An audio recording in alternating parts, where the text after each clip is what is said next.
Alright, my throat's still a little bit messed up, so I might be talking funny again. So yeah, the new thing, number 1. Let's demonstrate this at 100 first.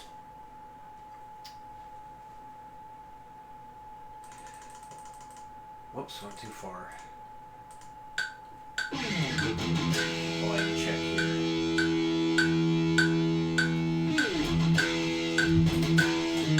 Okay, I think that's alright.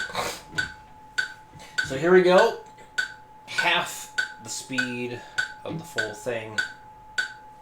1, 2, 3, 4.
Get a little more volume out of this. 1 second.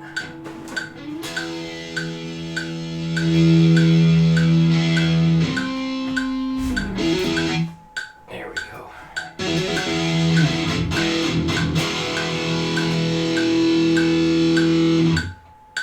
Okay. Right, full speed now, 200. 1, 2, 1, 2, 3, 4.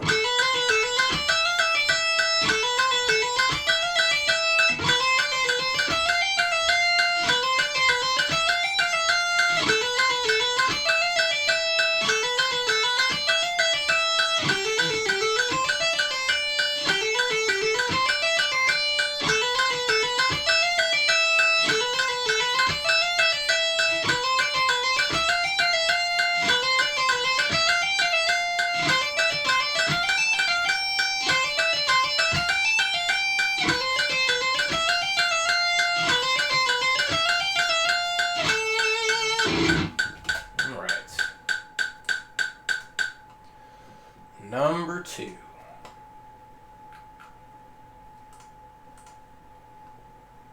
we go. And there. Okay. 60 beats per minute. Now this one's pretty challenging to get going quick at all because of leaving that E string to hit the chords up here. You just got to be really careful with the muting on that thumb. It really helps out a lot. Or even just, well, if you had like a wide stretch chord. I was just thinking, if you had a chord like that, you'd have to mute the E string with your index finger. But basically, when you're playing those chords, make sure that that E string ain't ringing out. And the thumb can be really helpful on this riff. So it's very easy to hit the E string accidentally when you're hitting the chords. So you just got to make sure that thumb is over the top. So this way you only hear what you want to hear. So when you accidentally do hit that E string, not a big deal. It'll be muted, so you won't hear it ringing out anyway. 1, 2, 3, 4.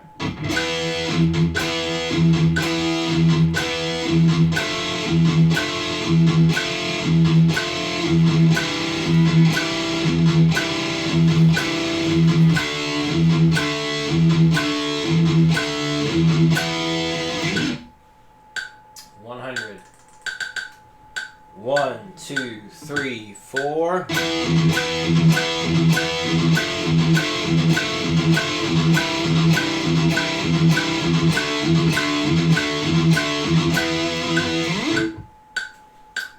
One 40. 1, 2, 1, 2, 3, 4. Do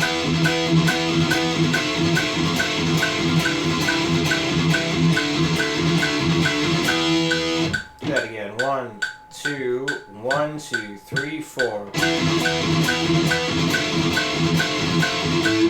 Wow. 1, 2, 1, 2, 3, 4.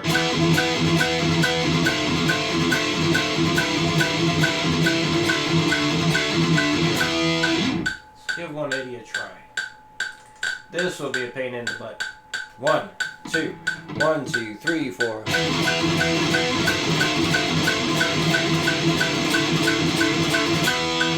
Yeah, I really got to mute aggressively. I have to aggressively mute that. It's like I'm absolutely hitting all 3 strings when I'm playing this and hitting the chords.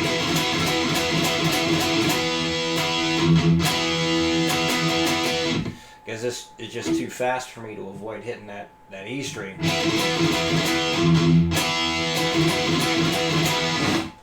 So yeah, really mute. Mute.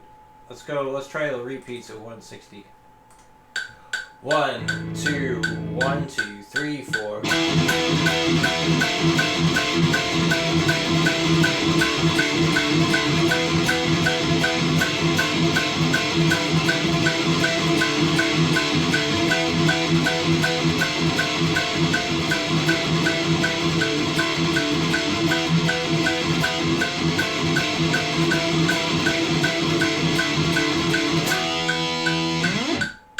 Okay. Number 3. Alright, so definitely really watch that muting while you're playing this, because the same kind of thing is going to happen. Like, index can do a lot of good here, but it's just such a habit for me to use that thumb.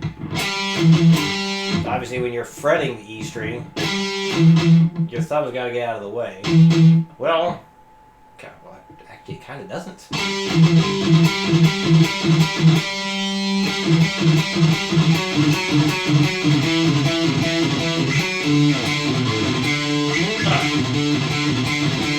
Yeah, I guess for this riff it really doesn't need to go get out of the way, because it already is out of the way.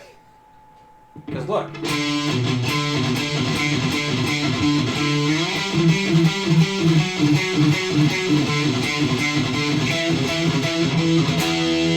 only time it needs to get off that E string is when you play the final chord.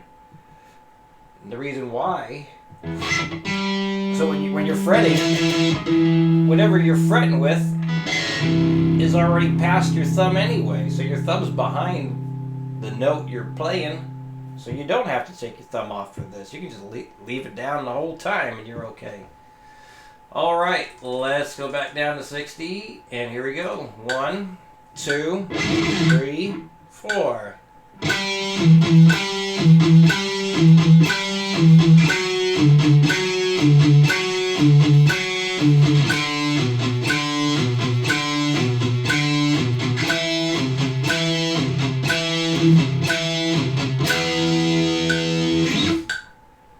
$100. 1, 2, 3, 4.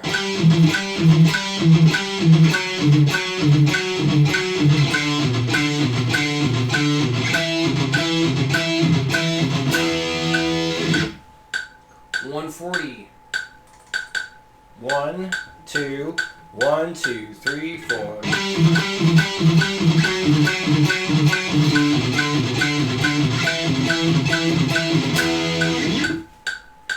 And 180. 1, 2, 1, 2, 3, 4.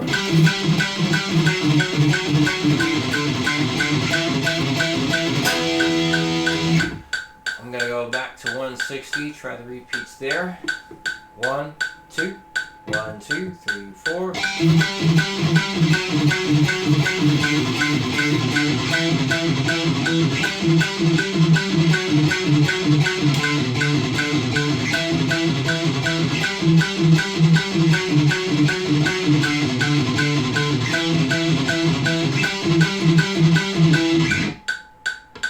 Damn it. 1, 2, 1, 2, 3, 4.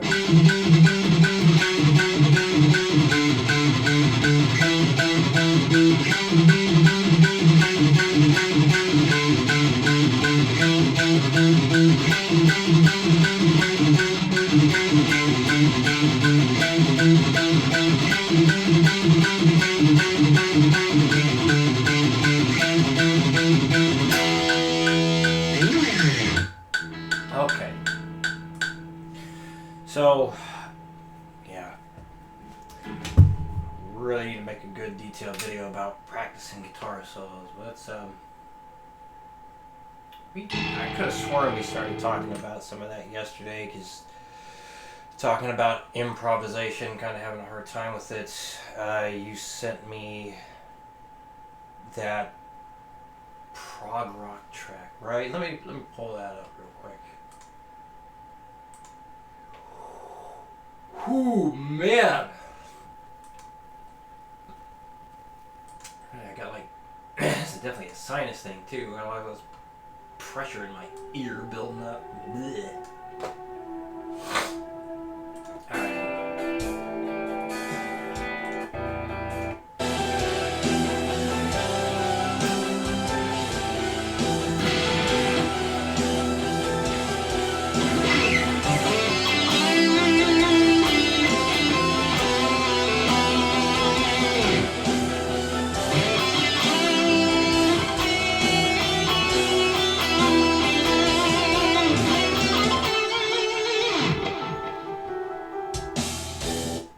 That's a nice short one there. So, staying in a familiar place to start is probably a good thing. You know, it's in the key of G, so you can start on a G note. You start on an E note. Really start on any note that you want, but if you want to have a specific thing to start with, one of those is usually a pretty damn good choice.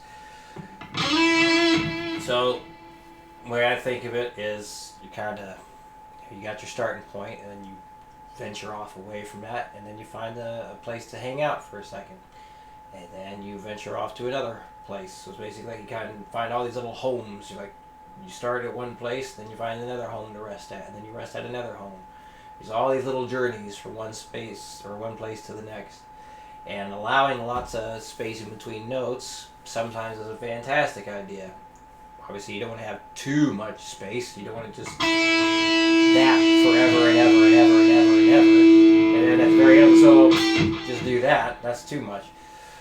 Well, I think it is anyway. But like throw it in like vibrato when the note's just hanging out there. Really makes just a single note sound a lot better instead of just that. Throw stuff like that in there. As far as like getting good at it, like the way I always do it is like it's kind of like tiny little bends where I pull my finger down. If I'm using my index finger, kind of the same thing with my ring or middle finger. A lot of times I'll use my arm, kind of like to yank the string a little bit. Now the high E string has a different story. You can't bend that down, but you could do a side-to-side thing. It doesn't sound as wide, but if you want it to be wider, you have to bend it up. So they're a lot harder to do. I know like B.B. King has that weird thing where he like does this little twist thing where he bends it up and down, up and down. I don't know how the hell he does it. So I don't do that. Seems really weird to me. But obviously he can do it, and he just does a little weird thing. I just hurts my wrist. Ow. Yeah, let's not do that again. Anyway, so getting vibrato down is just something you got to do a lot of, and eventually you just kind of get the hang of it. At least that's been my approach. So anyway, yeah, the backing track here. So, you know, when you're starting off, just think of it like having some space. Wait for this thing to take off a bit here.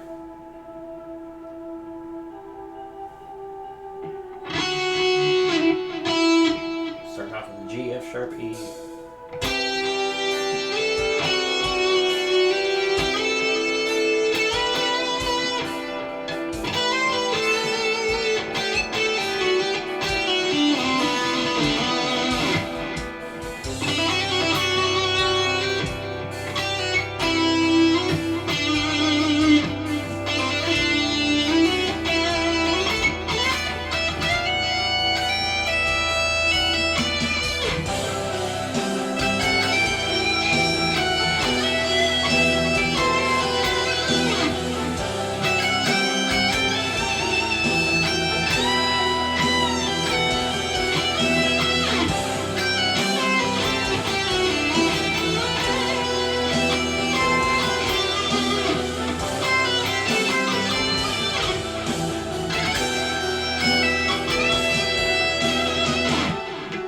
So you don't have to be really flashy when you're doing it. Like when I was learning, when I had my teacher, you know, those were in-person lessons, I was just always trying to just fast as I could all the time.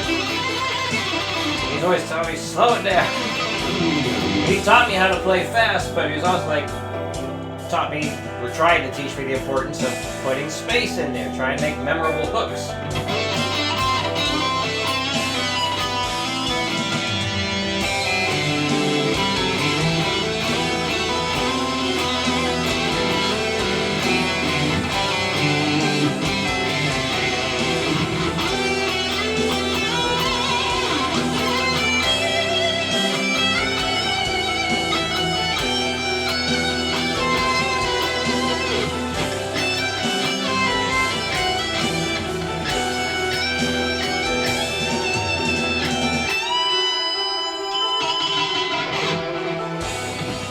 Oh, please wait, it's my time. Well, isn't that cute? He gives you a little backing track and then he shows off his stuff. Man, my voice is sounding worse today. It seemed better this morning. Anyway, I think I'm on the other end of this damn cold. It's so frustrating. Can't be your full self. Man, I've missed out on so much extra work this week. Anyway, whatever, enough complaining. So, takeaway point of that, just try and play some slow stuff that just sounds good. It's a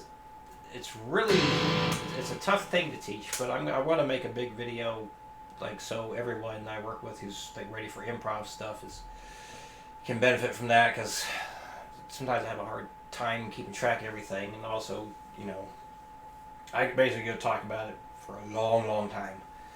But yeah, just, you know, start with your key V minor or key G, really whatever feels comfortable for you, and just basically try and find stuff that sounds good. As soon as you hit something that does sound good to you, do it again and again and again and again. Because a lot of times you just stumble across stuff. I mean, that's how I ended up writing a lot of my own stuff. I just kind of stumble across a riff. I'm like, that sounded pretty cool. What the heck did I just do? And then you just try and do it again and again and again. So, all right. Any questions? Let me know. I will see you again next week.